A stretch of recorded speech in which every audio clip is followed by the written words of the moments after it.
Olá, tudo bem? Sejam bem-vindos a mais uma videoaula de língua portuguesa. Nós estamos aí, então, na nossa sexta aula, tá? É a sexta aula desse material. Sou a professora Joyce, a gente já se conhece, não é? E nós estamos encerrando, certo? Com essa aula, o material 6. Na aula anterior, eu deixei várias atividades para vocês de tarefa. Vocês fizeram? Não fiz, professora. Pausa um pouquinho a aula, vá lá, faça e volte aqui para que nós corrijamos e em seguida você envia para o seu professor, tá? Vamos começar essa correção então? Olhem só, primeiro texto aí, a correção são das questões da página 6, era daquela tirinha da Leloca, que a Leloca estava conversando com o irmão, vocês lembram? Que ela fala, que o irmão fala que ele quer ser astronauta, e ela fala, mas você não gosta de estudar? Fala, a gente não precisa estudar hoje, o computador faz tudo. Ela diz então que ela quer ser jornalista porque ela vai, né, noticiar aí a primeira cobrinha que está perdida no espaço, certo? Que seria o irmão. Tá? Então, no primeiro quadrinho, a cobrinha acredita que pode ser astronauta sem precisar do quê? Né? Ela achava que ela não precisava fazer o quê, tá bom? Tenho certeza que vocês acertaram. É o quê? Sem precisar estudar. Letra C, tá bom? Segundo, no segundo quadrinho, a irmã resolve ser jornalista por qual motivo? Por que ela quer ser jornalista? Qual é a causa? Qual é o motivo disso? Acabei de falar para vocês. Não é? A resposta é a letra C, porque ela acredita que o irmão vai ficar perdido no espaço. 3. Por que foi usado o ponto de interrogação no primeiro quadrinho? Sempre que eu uso o ponto de interrogação é por qual motivo? Para fazer uma pergunta, não é? Então, para indicar um questionamento, uma pergunta, certo? 4. Por que foi usado o ponto de exclamação no segundo quadrinho? Lembra que ele sempre expressa algum tipo de emoção, algum sentimento a mais, assim, que nós colocamos e fazemos a entonação adequada? Então ele foi usado aí para indicar uma surpresa, admiração, entusiasmo nas frases, certo? 5. Por que foram usadas as reticências em quando eu crescer? Reticências são esses 3 pontinhos. Por que tem reticências, então, quando eu crescer? Fique em aberto. Qual é? Qual você marcou? Será que você acertou? A resposta certa está na letra A, para indicar que algo iria acontecer. Quando eu crescer, vai acontecer tal coisa, certo? E agora nós vamos para as questões da página 7. Na página 7, então, nós tínhamos as questões daquele texto, daquela conversa entre o paciente e o médico. Vocês lembram? Olha aí na página 7 que vocês vão se recordar. É a primeira questão. No trecho, o senhor tomou o remédio que eu lhe receitei? Qual que é a função desse travessão? O que ele indica? Não é uma explicação, certo? É uma fala. Quem que receita remédios? Só pode ser o médico. Então é a fala do médico, não é verdade? 2. Na passagem impossível, doutor, a vírgula separa um termo que funciona como vocativo. É esse doutor. Tá? Então, doutor aí é o vocativo. Por quê? Porque ele está conversando com o doutor. É que quando nós chamamos alguém, eu falo que é um vocativo, tá bom? A expressão quando eu uso para chamar, para me referir com alguém, quando eu estou conversando com alguém. O vocativo ele sempre tem que estar separado da frase. Se eu tenho vocativo no começo, põe uma vírgula depois. Se eu tenho um vocativo no meio da frase, uma antes, uma depois. Se eu tenho vocativo lá no final da frase, eu ponho uma vírgula antes, como nesse caso aqui. Portanto, tem a finalidade do quê? Acabei de falar de ser um vocativo, então ele serve para se dirigir a alguém, para conversar com alguém, certo? 3. No trecho conserve fechado, as aspas destacam uma expressão. Qual que é a função dessa expressão, tá? Que é? Ela tá escrita errado? Não, ela gera humor na piada? Não é o fato de estar escrito conserve fechado que gera humor. É o fato de o quê? Dele não ser muito conhecido, é isso que gera humor? Não, é o fato dela estar escrita em diferentes embalagens de remédio. É por isso que ele está, né, escrito aí entre aspas, tá? Então eu encontro, eu estou citando, mencionando uma frase muito recorrente, muito comum nos frascos, nas embalagens de remédio. Então, como ele está mencionando essa frase que está lá comum, ele coloca entre aspas. E o humor, então, da anedota, né, da piadinha, está no fato do quê? Era justamente no fato do paciente confundir uma expressão. Então, ele confunde o significado dessa expressão. Ele não entendeu bem o que significa. Não é que não era para ele abrir o remédio, manter sempre fechado. Né? Era para ele manter fechado no sentido assim, ó, abra, tome e já feche novamente. Não deixe aberto para que não estrague, não perca a validade.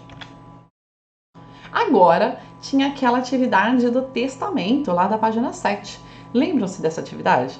Falei para vocês que o homem estava morrendo e aí ele foi lá e escreveu, falou, preciso fazer o meu testamento. Mas ele não pôs a pontuação.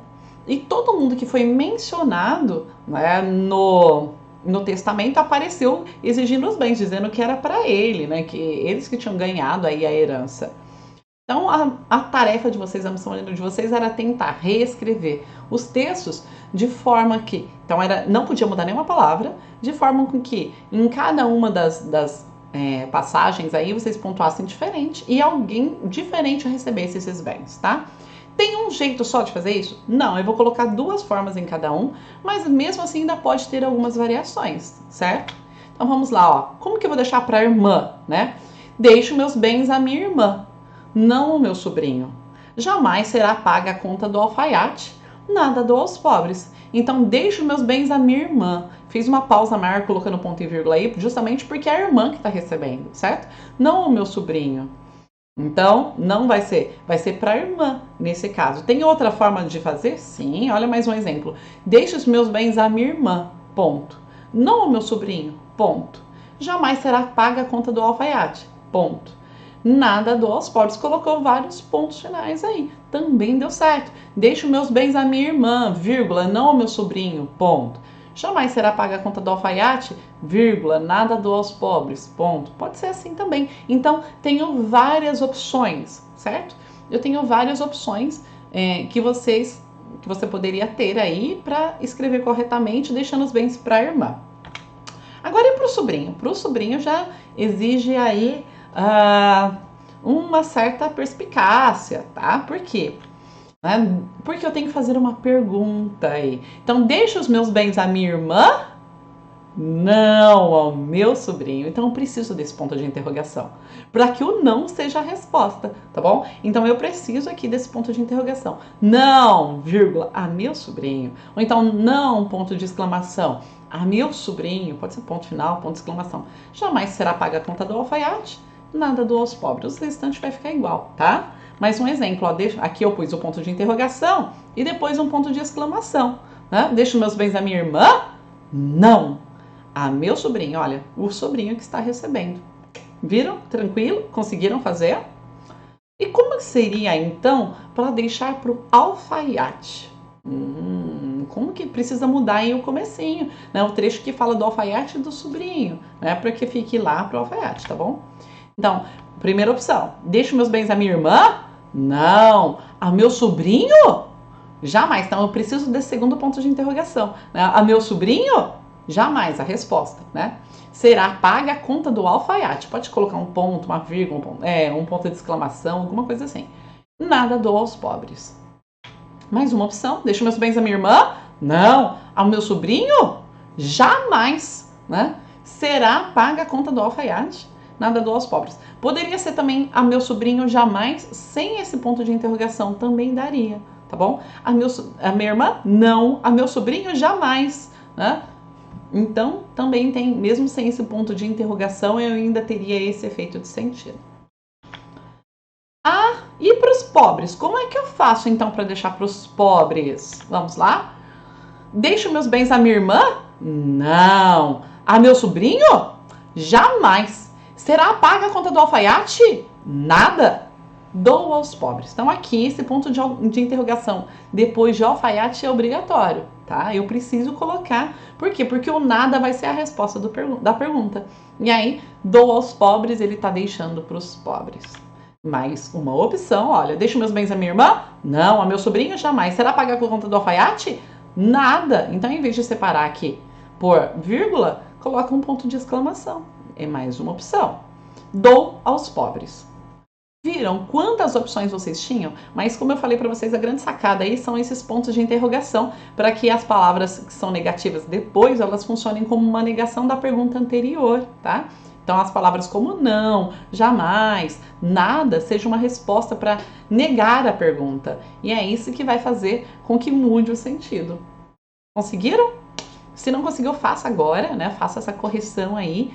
Viram como é interessante? Como a pontuação pode mudar completamente o sentido de um texto? Então é importante sim, é muito importante que vocês usem a pontuação de maneira correta, tá?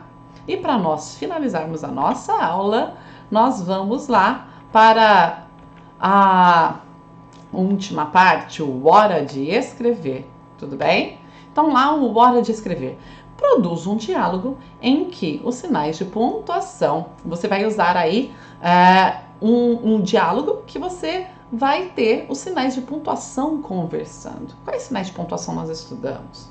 Eu tenho a vírgula, o ponto final, os dois pontos, o travessão, as reticências, né? O ponto e vírgula. Então, quais que vão conversar? Escolham 2, 3 desses pontos. Selecione alguns aí, criem uma história que pode ser bem engraçada. Quais são as características do ponto e vírgula? O que ele diria? Né? Quais são as características das reticências? O que ela diria? Quais são as características do travessão? O que ele poderia dizer? Né? Faça aí uma conversa entre eles. Tente fazer um texto leve, engraçado. Use bastante a pontuação que nós vimos. É um diálogo? Então as falas ou elas têm que estar entre aspas, ou você tem que colocar 2 pontos, na outra linha parágrafo, travessão, certo? Observem bem o estilo do texto que tem lá no começo do material, tá bom? Quando tem a conversa dos sinais de pontuação. Observe a pontuação, a construção daquele texto. Às vezes é interessante que você comece falando com o narrador, apresentando quais são as pontuações que vão aparecer na história, né? Que eles são os personagens, e aí depois você vai colocar uma conversa entre eles. Pense que tem que ter começo, meio e fim. Usa a sua criatividade, solta a sua imaginação. Depois você pode colocar um título legal, fazer a revisão aí do seu texto, verificar se tem palavras escritas inadequadamente, se você empregou, colocou na prática toda a teoria dos sinais de pontuação e depois então, depois de terminar toda a revisão, bate uma foto, manda para o seu professor, porque essa é uma atividade de avaliação extremamente importante. Espero que vocês tenham gostado dessa videoaula, que vocês tenham compreendido bem sobre os sinais de pontuação, visto como é uma matéria fundamental que você usa o tempo inteirinho, seja para interpretar um texto, seja para escrever um texto, e que vocês comecem a repensar no dia a dia quão importante que a pontuação é e que vocês devem com certeza prestar mais atenção nela e produzir textos melhores a partir dessa ferramenta incrível que é a pontuação. Um beijo! A gente se vê então numa próxima aula. Tchau, tchau. Até mais.